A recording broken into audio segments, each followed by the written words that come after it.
Striding confidently into the glass-walled boardroom of your new Oslo headquarters, ready to deploy the aggressive top-down management style that made you a superstar in New York or London, only to issue a direct unilateral order and be met with a wall of total silence, a mass exodus of staff onto sudden sick leave, and a formal grievance filed against you by the local union representative for creating a toxic psychosocial environment will instantly paralyze your corporate mandate.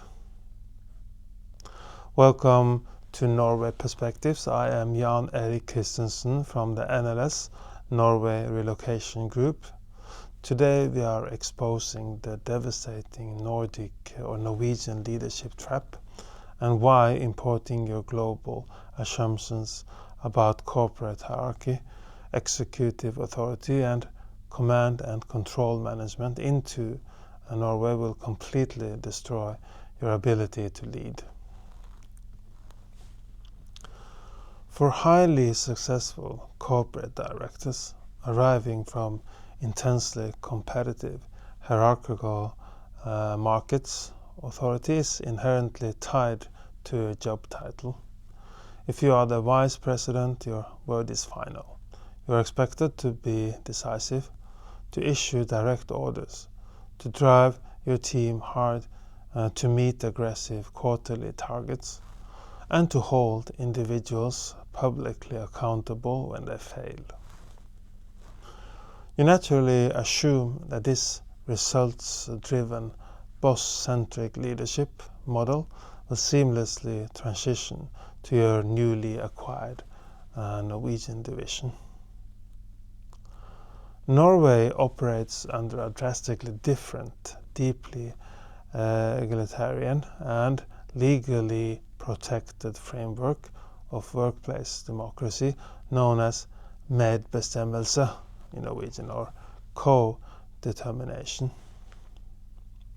The massive cultural shock triggers violently because in the Norwegian corporate ecosystem, your C-suite title commands absolutely zero automatic respect. In Norway, authority is not granted by an organizational chart. It must be continuously earned through consensus and trust. The devastating reality hits foreign executives when they attempt to bypass the critical Norwegian concept of Forankring. This word Forankring roughly translates to anchoring or securing buy-in. If a foreign executive storms into a meeting and unilaterally announces a major strategic shift or a new operational protocol without having first spent weeks discussing it, gathering feedback from junior employees and consulting the tillitsvalgt, the deeply empowered employee union representative, the initiative will instantly die. The Norwegian workforce will not yell or openly rebel in the boardroom. Instead, they will deploy a crippling wall of passive resistance. They will simply ignore the directive, citing a lack of proper process. This nightmare rapidly escalates into a catastrophic legal and HR crisis due to the strict enforcement of the psykososialt arbeidsliv in Norwegian, or the psychosocial work environment, protected by the Working Environment Act.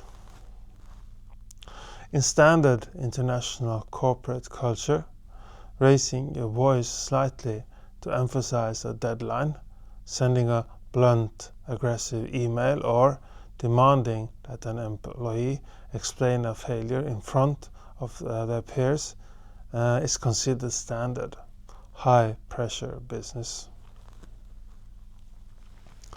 In Norway, these actions are legally classified as workplace harassment and a direct threat to the employee's psychosocial health. If you apply high-pressure, fear-based management tactics, your Norwegian team will utilize their legal right to egenmelding, self-certified sick leave. You will suddenly find half of your crucial engineering or finance team legally at home on full pay due to stress, and you will find yourself sitting in a severe disciplinary hearing with the Corporate Working Environment Committee, or Arbeidsmiljøutvalget in Norwegian.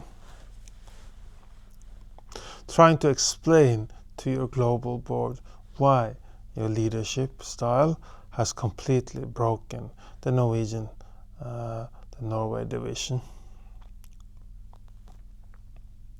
Navigating this hypersensitive, consensus-driven corporate landscape requires absolute cultural dominance long before you ever chair your first meeting. It requires a complete psychological dismantling of the superstar boss mentality and a rapid adoption of the facilitator mindset. This is exactly why executive level language and culture training is a critical corporate necessity, not a soft skills luxury.